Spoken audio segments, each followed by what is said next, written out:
Wykidajło z Patrickiem Swayze. No, czy jest to klasyk? Na pewno klasykiem jest już tytuł. Roadhouse zamiast zajazdu stało się Wykidałem. Okej, nie jest najgorzej. Tytułolodzy pokazali, że potrafią, bo mogło być jeszcze bardziej komicznie. Mógł na przykład to być Roadhouse, dom przy drodze, ale nie jest źle. Film w tym roku będzie miał 35 lat, więc dzisiaj sobie o nim troszeczkę opowiem.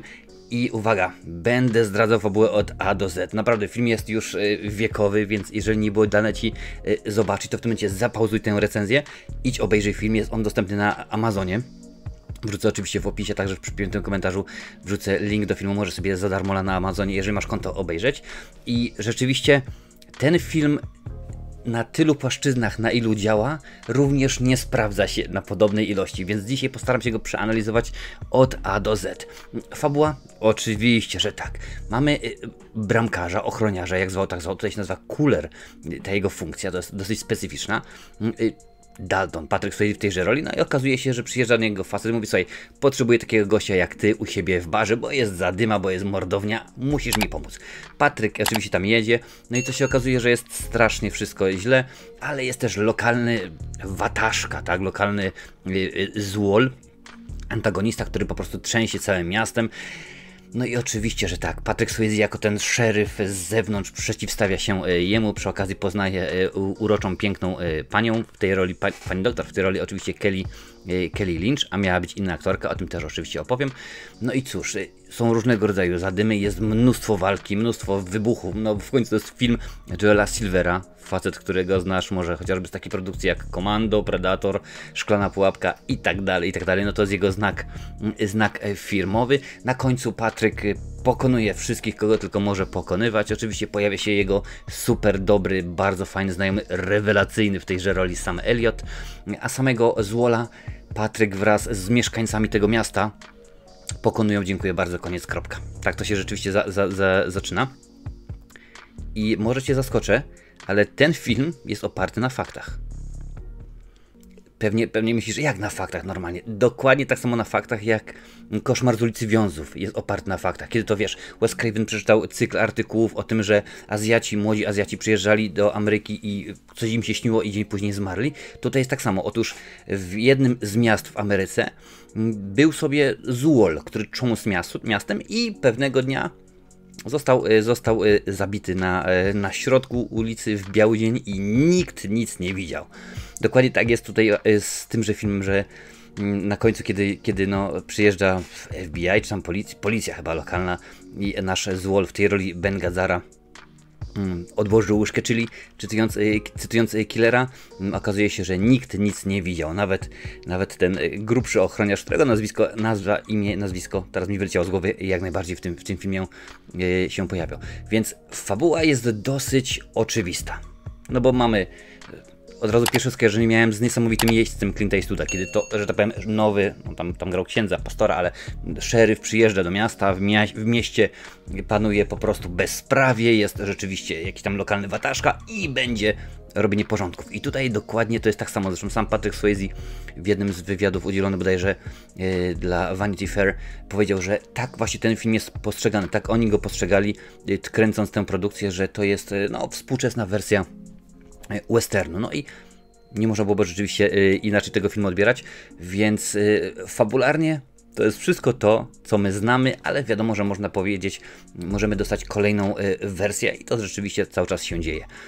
Jeżeli chodzi o Patricka Swayze, no więc gwiazda tego filmu, on był świeżo po takim mało znanym filmie jak Dirty Dancing, rzeczywiście tam się okazało wielkim sukcesem, no i stwierdził, ok, będzie teraz kolejna produkcja, Joel Silver. Panowie się oczywiście znali, będziemy rzeczywiście mocno jechać z koksem. No i problem był z tym Patrykiem. Właściwie nie tyle problem z Patrykiem, co z jego fankami. Tutaj oczywiście mam ciekawostki na IMDb, ale sława Patricka Swayze spowodowała problem podczas kręcenia zdjęć. Grupa blondynek w średnim wieku próbowała podjechać do jego przyczepy, oczywiście nie udało się. Tratwa fanów Patricka Swayze przepłynęło obok podczas kręcenia wielkiej sceny walki nad rzeką. Tak, kiedy on tam właśnie pojedynkuje się z Marszalem Tigiem. No oczywiście, że Jimmy w filmie. Dodatkowo kobieta grająca kelnerkę była zbyt zajęta wpatrywaniem się w Patryka, żeby obserwować dokąd idzie i potknęła się, rozlewając drinki na inną statystkę. Więc Patryk był mega gwiazdą wtedy, naprawdę wybierał w tych propozycjach. Rzeczywiście film był dla niego bardzo wyczerpujący, bo sceny walk były bardzo, bardzo poważnie robione. Zresztą trenował ich, za chwilę będzie taka informacja, trenował ich 9-krotny mistrz, nie, facet, który ma 9 pasów, 9 najwyższych pasów w różnych 9 sztukach walki, więc po prostu wiedział dokładnie jak to rzeczywiście musi być ogarnięte. Ale Patryk rzeczywiście dosyć konkretnie przeżył ten film. Scena, kiedy pojedynkują się właśnie z Jimmy nad rzeką, ta rzeczywiście już finałowa, była kręcona, tutaj gdzieś miałem, 71 razy kręcili tęże scenę i 5 dni to trwało. 5 dni, więc dosyć rzeczywiście poważna sprawa, dosyć zawodowo to było, ale panowie sobie do tego stopnia ufali, bo w filmie oczywiście zarówno Jimmy, jak i Dalton są, no nie lubią się, krótko mówiąc, nie pałają do siebie miłością, no ale okazało się, że coś możemy wymyśleć. Coś możemy rzeczywiście wymyślić, będzie ciekawie i panowie sobie zaufali. Okazało się, że dosyć podobnie podchodzą do zawodu, dosyć podobnie lubią się bić, naparzać, można, że tak powiem, że chcą doprowadzić film, a przynajmniej te konkretne sceny walki do perfekcji. No i rzeczywiście wyszło to jak najbardziej. Podczas kręcenia wielkiej walki obaj mężczyźni szybko zdali sobie sprawę, że łączy ich pasja do realistycznych akrobacji. Rozwinęli sobie tak duże wzajemne zaufanie, że dużo improwizowali podczas tej konkretnej walki i pozwalali sobie nawzajem na zadawanie prawdziwych ciosów i kopnięć. Kiedy Jimmy macha kłodą w Daltona, kojarzysz, tak, kiedy uderza go, że tak powiem, w żebra, Tig błędnie sądził, że jest to kłoda specjalnie przygotowana przez osoby od efektów specjalnych, którą można złamać. Niestety był w ogromnym błędzie. Pod koniec tego dnia zdjęciowego Swayze był pokryty siniakami, miał złamane 2 żebra i stłuczone kolano. Z tego kolana musieli mu w ogóle wodę ściągać, bo było rzeczywiście dosyć hardkorowo. Więc jak widzisz, panowie sobie ufali w ogromnym stopniu, ale nie ma tego wszystkiego, nie ma tego złego, co by na dobre nie wyszło, albo odwrotnie, ponieważ po tym filmie Patrick Swayze dostał 2 propozycje, żeby wystąpić w kolejnych mega produkcjach. Pierwszą z nich było Tango i Cash ze Sylwestrem Stallone. On akurat miał się wcielić w rolę Gabriela Casha. Tak, Gabriela Casha, czyli rola, która finalnie powędrowała do Kurta Russella. Powiedział, że nie, dziękuję bardzo, ponieważ nie ma takiej możliwości. Dosyć konkretnie fizycznie byłem wyczerpany. Drugim filmem, w którym miał wystąpić w roli głównej oczywiście, to był Predator, część druga. Miał tam zagrać Mike'a Harrigana. Ta rola powędrowała oczywiście do danego Glovera. Czemu? Ponieważ i tu jest ten sam producent Joel Silver. O nim rzeczywiście coś więcej powiem za chwilę, ale Patryk powiedział, nie, teraz potrzebuję spokojne kino, gdzieś, gdzie mogę spokojnie się zrelaksować, gdzie może mój organizm, oczywiście, że tak, odpocząć, i wybrał film Ghost, czyli Uwierz w ducha.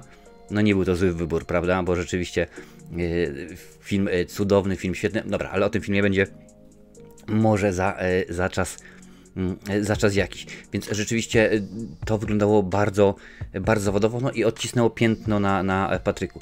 Kolejnym facetem, z którym moglibyśmy pomyśleć, że się nie dogaduje, to był Ben Gazzara, czyli Wesley, brat Wesley, facet, który, no co tu dużo mówić, facet, który gra tak, antagonistę w tymże filmie. Tutaj muszę sprawdzać oczywiście ciekawostki i nic bardziej błędnego. Okazało się, że panowie darzą się sympatią. Więcej, po nakręceniu filmu zostali przyjaciółmi.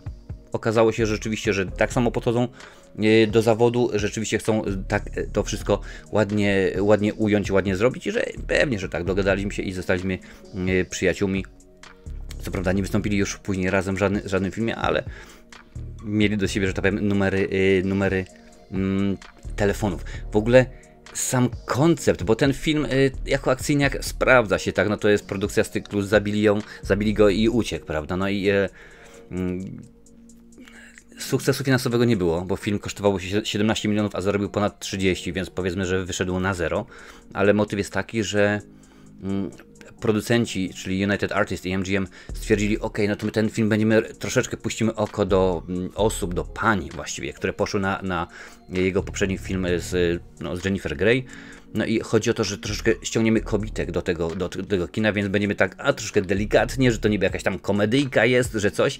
No i no niestety tak się nie udało, bo to akurat nie w ten sposób to miało zadziałać. Ale czemu mówię, że ten film jest wielowarstwowy? Ponieważ same na przykład nazwy głównych bohaterów, to jak się nazywają, to jest ściągnięte z Dzikiego Zachodu. Mówiłem wcześniej o tym, że to jest powiedzmy współczesny western. Jak najbardziej. Słuchaj, Wade Garrett, czyli Sam Elliott w tejże roli, dzieli swoje nazwisko z Patem Garrettem, szeryfem, który zastrzelił Billego the Kida. Proszę bardzo. Brat Wesley, czyli nasz antagonista w tymże filmie, to drugie imię Johna Wesleya Hardinga, który pewnego razu strzelił przez ścianę do sąsiedniego pokoju w hotelu, w którym spał i postrzelił mężczyznę, któremu przeszkadzało chrapanie. Proszę bardzo. Postać grana przez Kelly Lynch, pani doktor, nosi przydomek Doc, czyli Doc Holiday. Emmett, właściciel stodoły, w której Dalton wynajmuje pokój, ma to samo imię co Emmett Dalton, przywódca pierścienia bandytów The Dalton Gang.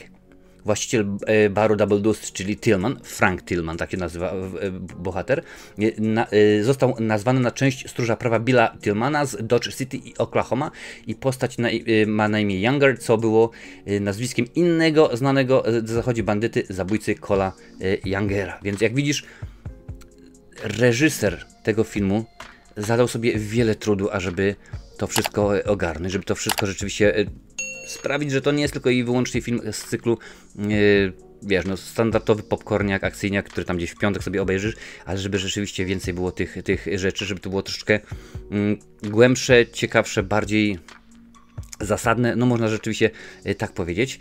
Więcej powiem, w całym filmie jest Dalton, ale jak się Dalton nazywa? No właśnie, oprócz tego, że ma nazwisko Dalton, co oczywiście wiemy, w 30, aż muszę nawet sprawdzić, ale mi się wydaje, że tak, w 39 minucie i 45 sekundzie, sprawdźcie sobie dokładnie, dowiadujemy się, że Dalton ma na imię James. Nigdy to imię nie jest wypowiadane, ale w tym momencie on jest w szpitalu i jeżeli popatrzysz uważnie w kartę pani doktor, tam jest właśnie napisane, że Patrick Swayze Dalton ma na imię Jace, tak właśnie, Jameson. James, nie Jason. Jameson. Patrzcie, strasznie się mylę, ale dlatego, że ten film uwielbiam i to jest rzecz, której nigdy nie widziałem. Także mamy Jamesa Daltona, Patricka Swayze. Niech tak rzeczywiście zostanie. Jeżeli chodzi o obsadę, jak już mówiłem wcześniej, no nie jest to... Bardzo rzadko się zdarza w filmach w Hollywood, że tych aktorów, których reżyser, czy tam powiedzmy producent sobie wymyśli na początku, że ja chcę, żeby tutaj wystąpił ten, a nie inny, ta, a nie inna aktorka, żeby tak się rzeczywiście stało. I tutaj też było kilka zmian. Między innymi jedną z nich była taka, że na początku pierwszym wyborem aktorki, która miała się wcielić właśnie w rolę pani doktor, nie była Kelly Lynch, a Annette Bening, którą pewnie możesz kojarzyć, teraz była nominowana do Oscara za główną rolę w filmie Najad. No i rozpoczęły się zdjęcia, nakręcili kilka scen, ale okazało się, że reżyser stwierdził, niby wszystko jest ok, dobra aktorka, warsztat jest, ale nie ma chemii między nią a Patrickiem Swayze. Okazało się, że Kelly Lynch ma ważny kontrakt z United Artists MGM, więc poproszono ją, ażeby zastąpiła Patryka, żeby wystąpiła w tym filmie. Wydaje mi się, że to był wybór idealny, bo po prostu ona jest nie dość, że urocza, ładna, to abstrahując od wszystkiego, ale chemia między nią a Patrykiem idealna, naprawdę idealnie się to wszystko się wpisuje i wpasowuje w ten cały kontekst. Również jednym z moich ulubionych w ogóle aktorów jest Sam Elliott. On tutaj właśnie wciela się w rolę Wade'a Garretta i to jest typowy twarz i to jest facet rewelacyjny w tejże roli. Mało co nie przyjął tej roli, ponieważ powiedział w jednym z wywiadów, ta rola była bardzo podobna do tego, co ja grałem w Masce. Kilka lat wcześniej w tamtym filmie wystąpiła m.in. Cher i Eric Stoltz i rzeczywiście mało brakowało, aby nie przyjął, ale stwierdzimy, że okej, wezmę jak najbardziej i również, żeby było zabawnie, Sam Elliott zaprzyjaźnił się z Benem Gazzarą, z facetem, który jest, jak już mówiłem wcześniej, złolem w tym filmie. Zostali przyjaciółmi. Po latach wystąpili razem w innym filmie, takim mało znanym filmie braci Coen, czyli Big Lebowski. Tam panowie się oczywiście również pojawili, ale Sam Elliott to jest postać typowego, powiedzmy, takiego hollywoodzkiego twardziela. Wiesz, mieliśmy takich kilku takich archetypów w czasach świetności, że tak powiem, Hollywoodu, w czasach ery studiów. I ja zawsze będę też go kojarzył z roli w filmie Tombstone, gdzie też się cudownie zagrał, ale po tym, jak już przyjął tę rolę, powiedział, że ten film, tak samo jak i Patrick Swayze zresztą powiedział, ten film był bardzo trudny i wymagający dla niego. Uwaga, cytat z Sama Elliotta. Według Sama Elliotta wszyscy aktorzy wykonywali własne sceny walki. Prawie kiedy byli bijatyki, no jeżeli widzieliśmy kaskaderów, a było ich ponad 50, to oni po prostu brali tam gdzieś udział w drugim planie. Przez cały film, kurwa, mnie kopali. Wszyscy byli szkoleni przez Bennego Udrigueza, posiadacza 9 czarnych pasów w 9 różnych dyscyplinach. Urquides tak bardzo wierzył w umiejętności Patricka Swayze, że zasugerował mu, aby został zawodowym kickboxerem. Więc to tylko pokazuje, jak Sam Elliott podchodził do tego rzeczywiście, że to było dosyć poważne. To właśnie był jego pomysł, ażeby nazywać Daltona Mijo. To jest oczywiście z hiszpańskiego, to jest zlepek dwóch słów i w skrócie po prostu to oznacza syna. Wiadomo, taka relacja między nimi, ale jego postać, jego archetyp tego rzeczywiście twardziela po przejściach, który potrafi naprawdę wszystko zrobić, jest cudowny. Tak samo to się tyczy Bena Gazzary. Facet, który, no co tu dużo mówić, dobrze się wcielił właśnie w Złola. Specjalnie unikam koloru, bo dopiero mówimy o pasach. I pięknie, naprawdę, niby chce dobrze, bo rzeczywiście facet przyjechał chyba po wojnie koreańskiej czy wietnamskiej, założył towarzystwo ulepszania Jasper i pobiera bodajże 10% z każdego biznesu w mieście, więc po to, żeby wyremontować dodatkowo drogi, żeby ściągnąć jakiś inny sklep, żeby to, tamto, siamto i owamto. No i teoretycznie to się wszystko zgadza, no ale dokładnie wiesz, skoro można wziąć 10%, no to nie jest powiedziane, że te 10% muszę na renowację tego miasta przeznaczyć, tak? Czy tam powiedzmy na rozbudowę. Mogę przeznaczyć 1%, a 9%, no i tak mniej więcej tutaj to rzeczywiście w tym filmie wygląda, no że jest po prostu bardzo, bardzo niemiłym człowiekiem. Również Jimmy, jego prawa ręka, czyli Marshall Teague w tejże roli, został wybrany do tej roli dlatego, że od wielu, wielu lat ćwiczył sztuki walki, no i po prostu gdzieś tam się przewijał. Jeżeli jesteś fanką na przykład serialu Walker, Strażnik Teksasu z Chuckiem Norrisem, to tam możesz zobaczyć go w kilku odcinkach, bo rzeczywiście się pojawia i jest to bardzo, bardzo charakterystyczną osobą. Więc rzeczywiście tak naprawdę na każdej pozycji, bo czy to mamy Katrin Wilhoit, której no niestety wycięto większość scen, ona gra postać Carrie Ann, tej barmanki, kelnerki, rzeczywiście większość jej scen wycięto, a bardzo rzeczywiście szkoda. Czy mówimy o Franku Tillmanie, czy powiedzmy o poszczególnych ochroniarzach, Steve przecież, który dziewczynę ma, co noc inna dziewczyna i tak dalej, też rzeczywiście się sprawdza i ciężko byłoby mi wybrać osobę w tym filmie, aktorkę, która nie daje rady. Bo nawet kiedy mamy naszą dziewczynę, tak, no tego Brada Wesley, piękna aktorka, i gdy miała być kręcona scena, kiedy ona tańczy topless na stoliku, nie była pewna za bardzo tego. Ona była do tej pory kaskaderką, nomen omen, piękna kobieta, i sytuacja była taka, że no pierwszy raz będę musiała wystąpić topless niespecjalnie, a dzień wcześniej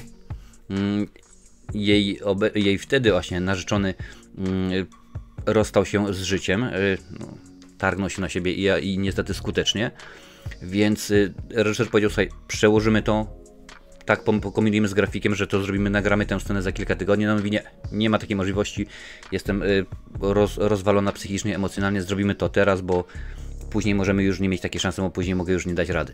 Więc o tym dowiedziałem się 10 minut temu i też nie było to żadne wyczuwalne, więc albo jest świetną aktorką po prostu, albo akurat jest to bardzo krótka scena.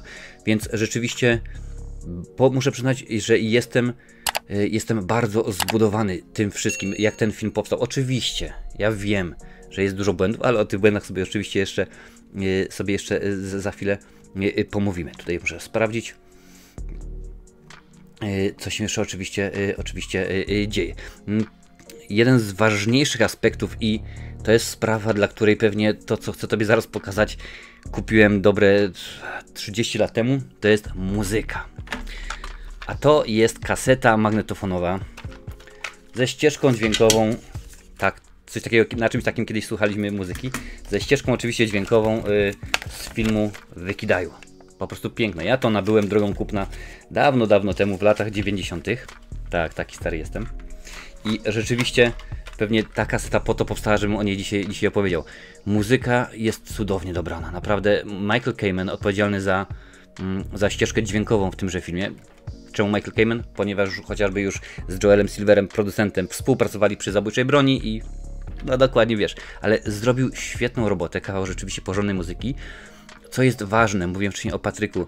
Patrick Swayze, który nie tylko przy okazji poprzedniego filmu nagrał piosenki She's Like the Wind, tutaj również nagrał dwie piosenki, a nawet muszę znaleźć jej tytuł, proszę bardzo. Po pierwszy utwór to jest Eclipse Edge, a drugim utworem jest Rising Heaven in Hell Tonight. Rising Heaven in Hell Tonight możesz słyszeć dokładnie w momencie, kiedy do Double Deuce wchodzi właśnie Wade Garrett, czyli postać grana przez Sama Elliota. On tam sobie gdzieś w tle wybrzmiał i to jest coś pięknego, ale co mi najbardziej się spodobało, to właśnie Jeff Healey, ten no, główny wokalista, główny gitarzysta zespołu, który tam występuje. Jeff Healey gra na gitarze od 3. roku życia. Grał, bo niestety zmarł jakiś czas temu, ale co jest istotą, on jest niewidomy. Stracił wzrok w wieku 18 miesięcy i przez ten cały czas się rzeczywiście rozwijał jako muzyk.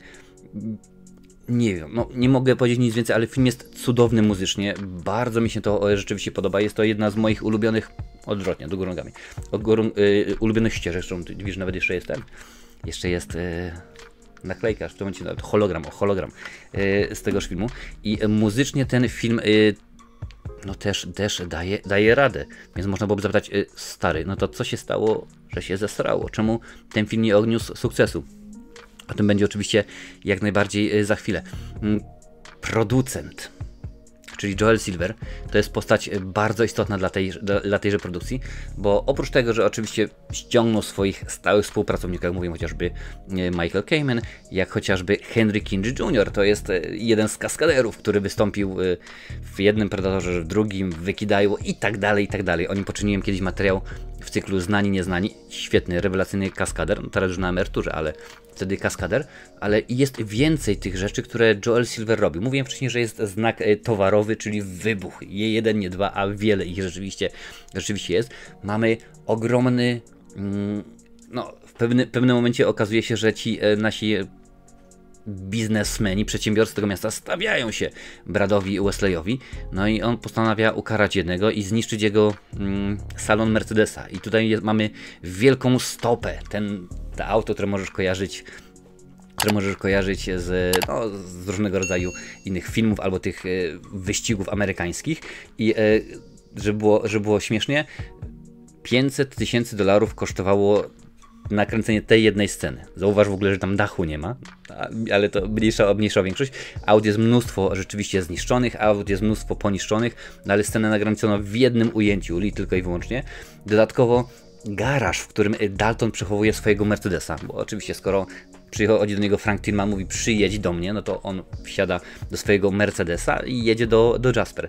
I garaż jest to ten sam garaż, w którym w filmie 48 godzin z Eddie Murphym Richie Hammond przetrzymywał swoje autko. I teraz pytanie dla Ciebie. Kto jest producentem tychże dwóch filmów?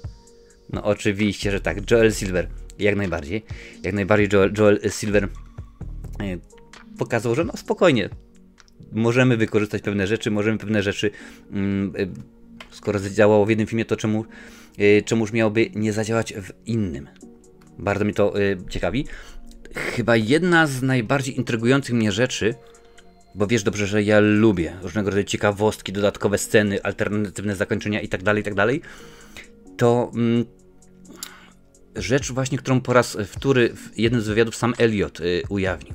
Według obsady i ekipy, a także z wywiadu z aktorem Samem Elliotem z 1989 roku, oryginalna wersja filmu trwała 3 godziny i 20 minut.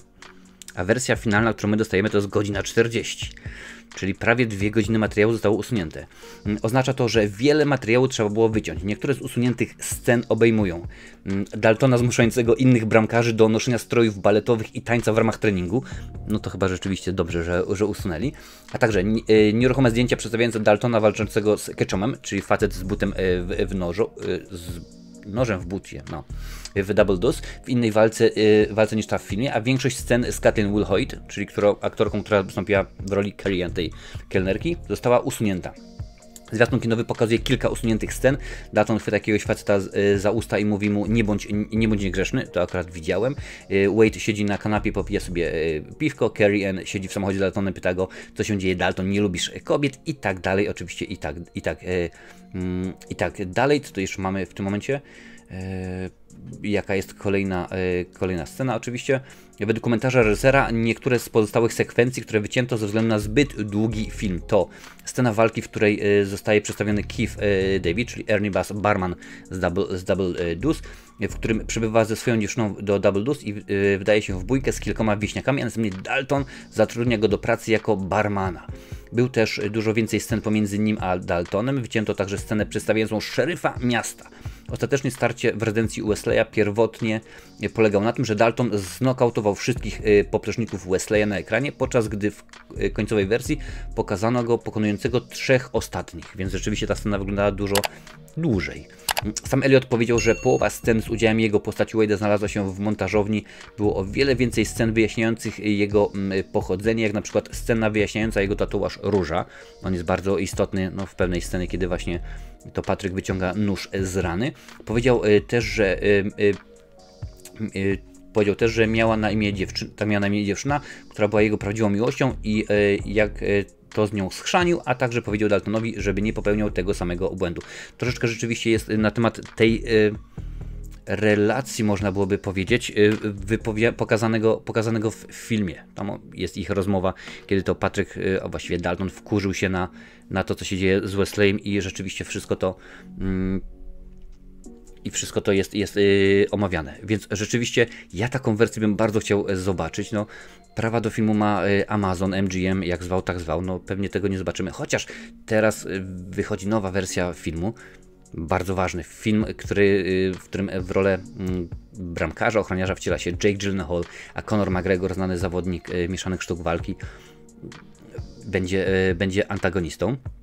No i ten film, co jest ważne, będziemy oglądali na żywo na Twitchu, bo mam taką możliwość, żeby ten film Tobie pokazać, więc zapraszam w sobotę, tak? W sobotę to jest chyba sobota 23 marca o godzinie 20 czasu polskiego, więc wbijaj. No chyba że oglądasz Odtworzenia, to bardzo mi przykro. Ale jeszcze wracając do producenta, ten film nie udał się tak, jak mówiłem wcześniej. Więcej, był nominowany do 5 złotych malin. Zgadza się, film był nominowany za najgorszy film, najgorsza reżyseria, najgorszy scenariusz, najgorszy aktor Patrick Swayze, najgorszy aktor drugoplanowy Ben Gazzara, czyli ten nasz złol. Film nie dostał żadnej złotej maliny. No niestety nie udało się nawet tutaj, ale jest to naprawdę produkcja, która niby się wszystko zgadza, ale nie do końca, ponieważ fabularnie jest w porządku, ale to wszystko jest takie tandetne. To wszystko jest takie sztampowe. Wiesz, mamy scenę i nagle okazuje się, że widać tutaj gdzieś oświetlenie z filmu, albo jedzie auto, odjeżdża i nagle w szybach jego widać faceta, który stoi z kamerą i to wszystko nagrywa. I tak dalej, więc technicznie ten film nie jest super dobrze zrobiony. I tak jak mówiłem wcześniej, z jednej strony mamy cudowne sceny walki, wybuchy, pięknie to jest wszystko zrobione, wiesz jak panowie Marshall Tig, a także Patrick Swayze podeszli do tematu, a z drugiej sceny mamy właśnie takie klopsy, które po prostu sprawiają, że aż nie chce się oglądać. Z jednej strony mamy archetyp twardziela, gdzie jest Sam Elliot, jest Patrick Swayze, nowy szeryf w mieście i złol, który jest w porządku, a z drugiej tak oglądamy i zastanawiamy się, co to jest i można byłoby się zastanawiać, czy ten film ma szansę, czy rzeczywiście coś z tego wyjdzie. No niby powstała kontynuacja tego filmu. Przypominam, ten film to jest 1989 rok. Kontynuacja powstała w 2006, Roadhouse 2 Last Call, czyli wykidajło ostatni telefon, ostatnia rozmowa, ostatnie wydarzenie, no nieważne jak zwał, tak zwał. Patrick Swayze miał się pojawić w tymże filmie, właśnie miał wystąpić jako James Dalton, ale się okazało, że nie podobał mu się scenariusz, w ogóle stwierdził, że nie, no to zmieńcie coś, zróbcie coś z tym scenariuszem, dajcie jakiś fajny pomysł. Oni stwierdzili, nie, dziękuję bardzo, nie będziemy nic zmieniać. Okej, no to ja się wypisuję z tego projektu, no i zamiast Jamesa Daltona pojawia się jego syn. A dowiadujemy się, że Dalton gdzieś tam został przed filmem odesłane na łoże Abrahama, więc rzeczywiście jakoś tak to ograli. Ale jest pytanie właśnie, czy ten film to jest klasyk? Ta produkcja, wykidajło Roadhouse, Dom przy drodze, rozpoczął się jako rzeczywiście wielki film kinowy. Miał być cudownie, ale no nie spełnił pokładanych nadziei, ale okazało się, że po latach ty, widzowie, pokochaliśmy ten film na VHS-ach, się rewelacyjnie sprzedał, rzeczywiście.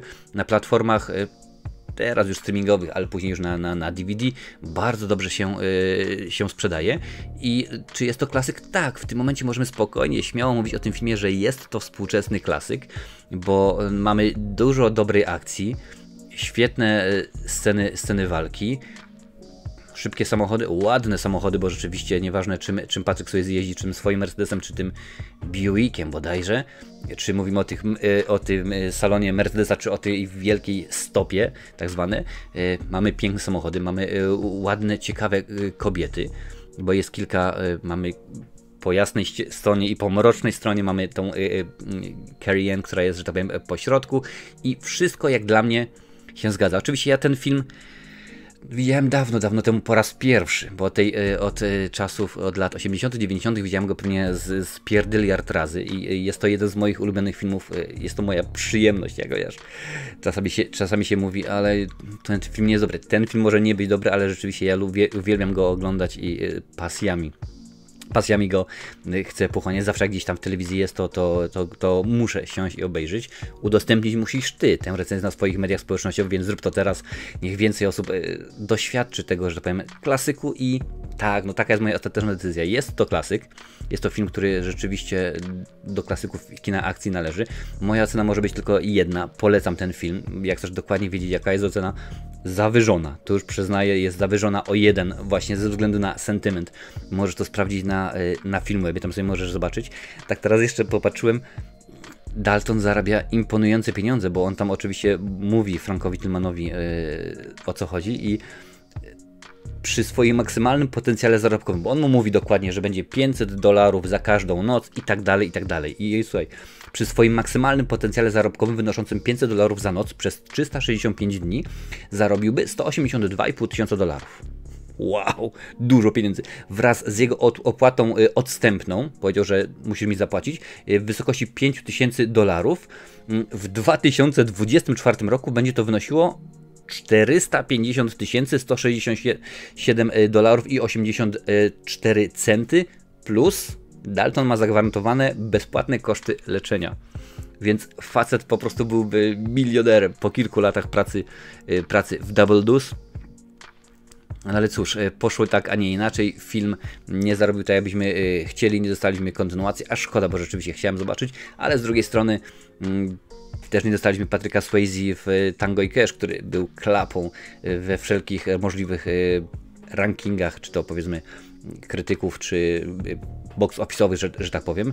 Nie zobaczyliśmy Patryka w Predatorze 2, a szkoda. No, według mnie Danny Glover jest cudowny, więc akurat to się udało, a zobaczyliśmy za to Patryka w filmie Duch, czy tam Uwierz w ducha, jak już kto woli, z Demi Moore i Whoopi Goldberg między innymi w tymże filmie, więc wszystko się wydaje mi udało dobrze. Patrick Swayze miał kilka hitów w swoim życiu, no oczywiście Uwierz w ducha, było Dirty Dancing, był Wykidajło i kilka innych, między innymi z Helen Hunt, a także Liamem Neesonem, ale oczywiście o tych może filmach pomówimy sobie za czas jakiś. A tutaj na tej liście dużo więcej jest klasyków kina akcji.